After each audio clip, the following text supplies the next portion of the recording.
Depuis plusieurs semaines, une tension inhabituelle traverse le sommet du pouvoir républicain aux États-Unis.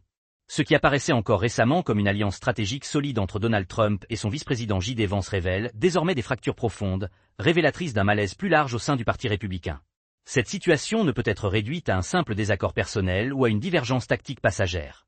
Elle s'inscrit dans un contexte géopolitique marqué par l'instabilité internationale, la question iranienne, la pression des marchés et l'approche d'échéances électorales déterminantes pour l'avenir politique américain.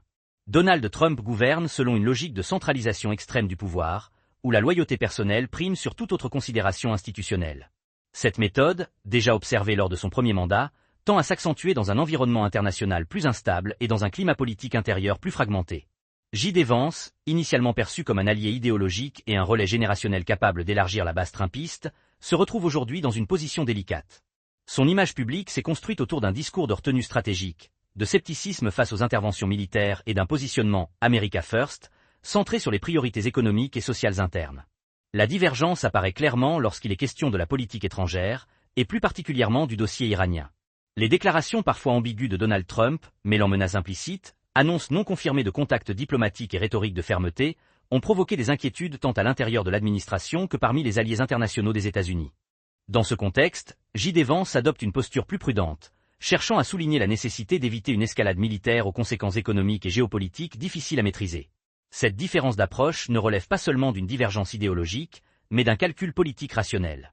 Une confrontation militaire avec l'Iran aurait des effets immédiats sur les marchés de l'énergie, sur l'inflation et sur la perception de la stabilité américaine à l'échelle mondiale. Elle pourrait également fragiliser la position du Parti républicain à l'approche des élections de mi-mandat, en exposant ses divisions internes et en ravivant le débat sur le coût des engagements militaires extérieurs. J.D. Vance, conscient de ces risques, semble chercher à préserver une marge de distance stratégique, sans pour autant entrer dans une opposition frontale avec le président. Cependant, dans l'univers politique de Donald Trump, la nuance et la prudence sont souvent interprétées comme des signes de faiblesse ou de déloyauté. L'absence de soutien public explicite, le silence calculé et les signaux indirects envoyés par l'entourage de J.D. Vance sont perçus comme une remise en cause de l'autorité présidentielle. Cette dynamique alimente une méfiance croissante et accélère la détérioration de la relation entre les deux hommes, tout en exposant les tensions latentes au sein du camp républicain. Cette fracture progressive entre Donald Trump et J.D. Vance doit être comprise à la lumière de la transformation profonde du Parti républicain au cours de la dernière décennie. Le trumpisme a remodelé les équilibres internes du parti, en substituant aux structures traditionnelles une relation directe entre le leader et sa base électorale. Dans ce modèle, les figures intermédiaires, même lorsqu'elles occupent des fonctions institutionnelles élevées, restent dépendantes d'une validation permanente du président. J.D. Vance, bien qu'il partage une partie de l'idéologie populiste et souverainiste de Trump, se trouve confronté à une contradiction majeure entre son positionnement à long terme et les exigences immédiates du pouvoir. Sur le plan stratégique, la politique étrangère de Donald Trump repose davantage sur l'effet d'annonce et la démonstration de force que sur une doctrine cohérente et prévisible. Cette approche peut produire des gains politiques à court terme, notamment auprès d'un électorat sensible au discours de fermeté, mais elle génère aussi une incertitude considérable sur les marchés et chez les partenaires internationaux des États-Unis. Les alliés européens, les pays du Golfe et même certaines puissances asiatiques observent avec prudence l'évolution de la posture américaine, conscients qu'un durcissement brutal vis-à-vis de l'Iran pourrait déclencher une réaction en chaîne aux conséquences régionales et mondiales. J.D. Vance semble, de son côté, intégrer ces paramètres dans une réflexion plus large sur l'avenir du leadership républicain. Son discours insiste sur la nécessité de préserver la puissance américaine par la stabilité économique et la maîtrise des engagements extérieurs. Cette vision, bien qu'elle ne soit pas ouvertement antagoniste à celle de Trump, entre en tension avec les pressions exercées par les courants les plus interventionnistes du parti, qui continuent d'associer crédibilité internationale et démonstration militaire. La coexistence de ces deux lignes stratégiques au sommet de l'État devient de plus en plus difficile à maintenir sans clarification. À l'intérieur même de l'administration, cette ambiguïté alimente un climat de nervosité. Les fuites vers la presse, loin d'être anodines, traduisent une lutte silencieuse pour le contrôle du récit politique. Présenter J.D. Vance comme une voie de modération face à un président perçu comme imprévisible permet de préparer le terrain à une éventuelle recomposition des responsabilités politiques en cas de crise. Ce mécanisme, fréquent à Washington, s'inscrit dans une logique de protection individuelle et de préservation d'un capital politique en vue de l'avenir. La réaction de Donald Trump face à cette dynamique est conforme à un schéma déjà observé par le passé. Lorsqu'il perçoit une prise de distance, même discrète, il tend à réduire l'espace politique de la personne concernée, à limiter son accès aux décisions stratégiques et à installer progressivement un climat de défiance. Ce processus ne s'accompagne pas nécessairement de déclarations publiques immédiates, mais il se manifeste par une marginalisation progressive et par une redéfinition implicite des rapports de force. Dans ce contexte, J.D. Vance apparaît de plus en plus comme un acteur contraint d'arbitrer entre sa loyauté institutionnelle et la préservation de son avenir politique. Cette situation révèle également une inquiétude plus large au sein du Parti républicain. À mesure que les risques économiques et géopolitiques augmentent, de nombreux responsables s'interrogent sur la capacité du leadership actuel à maintenir une trajectoire stable. La perspective d'un conflit ouvert, combinée à une possible volatilité des marchés et à une opinion publique sensible aux questions de pouvoir d'achat, pousse certains élus et donateurs à adopter une posture plus prudente. Ce mouvement, encore discret, pourrait à terme accentuer les lignes de fracture interne et affaiblir la cohésion du parti à un moment crucial de son calendrier politique. À l'échelle géopolitique, la confrontation latente autour du dossier iranien dépasse largement le cadre des rivalités internes américaines. Elle s'inscrit dans un environnement international déjà fragilisé par les conflits régionaux, les tensions énergétiques et la compétition stratégique entre grandes puissances. Toute initiative américaine perçue comme une escalade militaire aurait des répercussions immédiates sur l'équilibre du Moyen-Orient, en renforçant les logiques de bloc et en réduisant les marges de manœuvre diplomatiques. Dans ce contexte, l'attitude prudente de J.D. Vance peut être interprétée comme une tentative de préserver la crédibilité américaine auprès de partenaires qui redoutent une politique étrangère trop imprévisible. L'impact économique d'un durcissement de la position américaine constitue un facteur central du débat. Une hausse des prix du pétrole, consécutive à une montée des tensions avec l'Iran, affecterait directement les ménages américains et renforcerait les pressions inflationnistes. Les marchés financiers, sensibles aux signaux de stabilité politique, réagiraient négativement à toute perspective de conflit prolongé. Ces éléments pèsent lourdement sur les calculs électoraux des responsables républicains, conscients que les conséquences économiques d'une crise internationale se traduisent rapidement dans les urnes. Dans ce cadre, la posture de Donald Trump, orientée vers la démonstration de force et la recherche d'un avantage politique immédiat, entre en contradiction avec les impératifs de gestion à moyen et long terme. Cette tension est d'autant plus marquée que le président tend à privilégier les voix les plus affirmatives et les plus visibles dans l'espace médiatique, au détriment des analyses plus nuancées. Les figures politiques qui appellent à la retenue peinent ainsi à se faire entendre, ce qui accentue la perception d'un déséquilibre dans le processus décisionnel. J.D. Vance, en cherchant à maintenir une certaine distance, illustre une évolution notable dans l'attitude de plusieurs cadres républicains.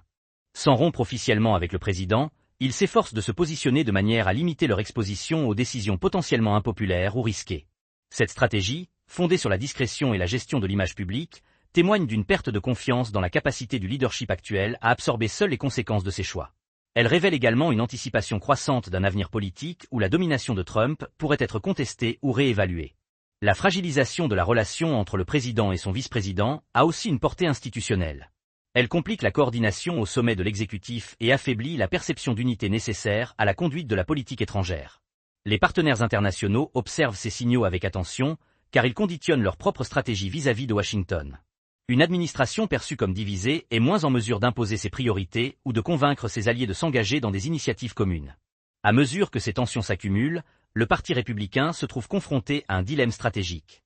Poursuivre une ligne de confrontation maximale peut renforcer la mobilisation d'une partie de la base électorale, mais au prix d'un isolement croissant et d'un risque accru de revers électoraux. À l'inverse, un recentrage vers une approche plus prudente suppose une capacité de compromis et de discipline collective qui semble de plus en plus difficile à atteindre. La situation actuelle, marquée par l'incertitude et la méfiance interne, constitue ainsi un test majeur pour la cohésion et la crédibilité du parti. À ce stade, la dynamique interne du Parti républicain commence à produire des effets politiques tangibles. La multiplication des signaux contradictoires, l'absence d'une ligne claire et la rivalité feutrée entre les centres de pouvoir affaiblissent la capacité du parti à projeter une image de gouvernance maîtrisée. Cette fragilisation est d'autant plus problématique que le calendrier électoral impose une discipline accrue et une lisibilité stratégique, tant vis-à-vis des électeurs que des acteurs économiques. Dans un environnement marqué par l'incertitude, la perception de chaos interne devient un facteur de risque politique à part entière. La relation entre Donald Trump et J.D. Vance cristallise ainsi un conflit générationnel et stratégique plus profond. D'un côté, un leadership fondé sur l'instant, la domination médiatique et la personnalisation extrême du pouvoir. De l'autre, une approche plus prudente, orientée vers la durabilité politique et la préservation d'un capital de crédibilité à long terme. Cette opposition ne s'exprime pas par des confrontations ouvertes, mais par une série de gestes indirects, de silences calculés et de repositionnements subtils qui traduisent une perte de confiance mutuelle. Sur le plan institutionnel, cette situation pose la question de la capacité de l'exécutif américain à fonctionner efficacement dans un contexte de défiance interne. Lorsque les principaux acteurs commencent à anticiper les coûts politiques des décisions présidentielles plutôt qu'à en assurer collectivement la mise en œuvre, la cohérence de l'action publique s'en trouve affectée. Les mécanismes de coordination se grippent, et la prise de décision devient plus lente, plus fragmentée, voire plus réactive que stratégique. À l'international, cette perception d'instabilité alimente les calculs des autres puissances. Les adversaires potentiels peuvent être tentés de tester les limites de la détermination américaine, tandis que les alliés cherchent à diversifier leurs options pour réduire leur dépendance à un partenaire jugé imprévisible. Dans ce contexte, La crédibilité de la parole américaine devient un enjeu central, et toute division visible au sommet de l'État affaiblit sa portée. Pour J.D. Vance, l'enjeu est désormais de naviguer entre deux impératifs contradictoires. Rester suffisamment proche du président pour ne pas apparaître comme un opposant, tout en se tenant à distance des décisions susceptibles de compromettre son avenir politique. Cette posture d'équilibriste reflète une réalité plus large au sein du Parti républicain, où de nombreux responsables cherchent à préserver leur marge de manœuvre dans un paysage politique en mutation rapide. Ainsi, la crise actuelle ne se résume pas à un affrontement de personnalités. Elle révèle une transition incertaine, marquée par la fin progressive d'une logique de loyauté inconditionnelle et l'émergence d'une culture politique davantage guidée par la gestion du risque.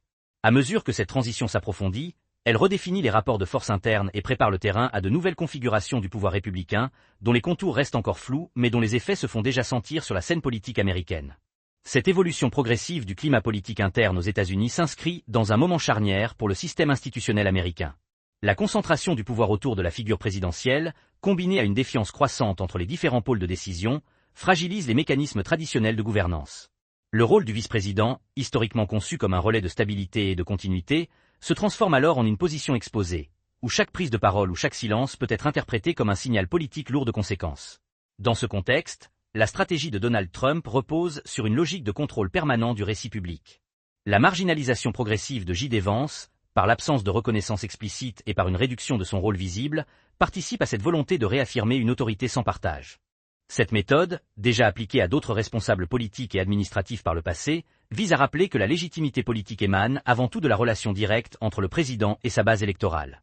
Toute tentative de construction d'une autonomie politique est ainsi perçue comme une menace potentielle. Parallèlement, la prudence adoptée par J.D. Vance reflète une lecture réaliste des rapports de force. Conscient des limites de l'opposition frontale, il privilégie une stratégie d'effacement relatif, tout en laissant transparaître, par des canaux indirects, sa divergence sur certaines orientations majeures.